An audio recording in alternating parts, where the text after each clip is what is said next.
Oh, hey, y'all.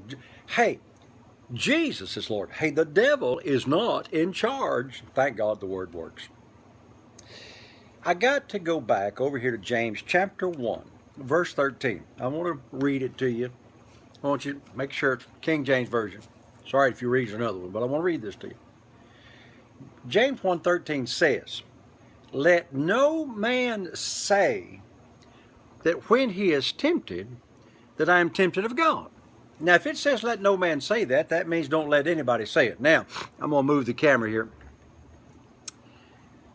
All temptation taken you, such as is common to man, that's 1 Corinthians 10:13. The devil is not a supernatural being. He lost his anointing. He gave it up.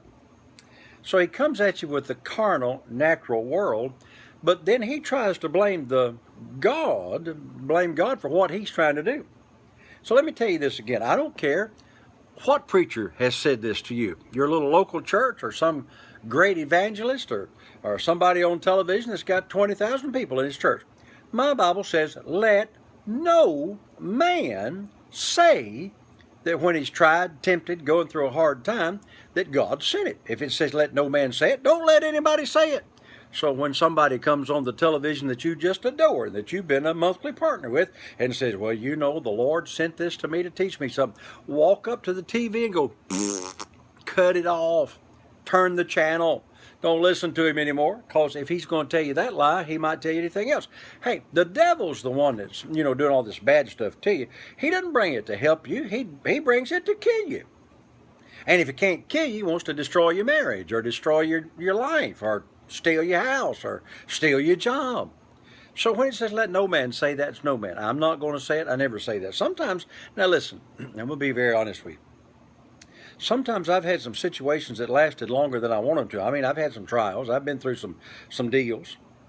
But the weapons of our warfare are not carnal, so what I have to do is find out what I'm not doing or how to change it to get it to where it works. I've told you this story 100 times, but I'm going to tell you again. Used to make Spanish rice. It was real good. But over the years, it got kind of bad. My family wouldn't eat it anymore.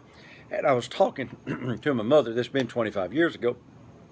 And I said, do you got that recipe that you put out years ago? She said, I sure do. I got the original recipe.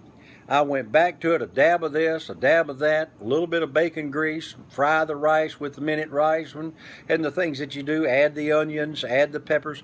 I did it exactly like the recipe said, a tablespoon of mustard, 3 tablespoons of ketchup, a can of tomato sauce, 1 can of tomato paste. Man, it was as good as it was the first time that I made it 30 years ago, because what I discovered was I was adjusting the recipe. I forgot about it. Well, a little bit of this, a little bit of that, and I wasn't doing a good job. So the point is, let no man say that your trial or temptation comes from God. They come from the devil, and they don't come to build your faith.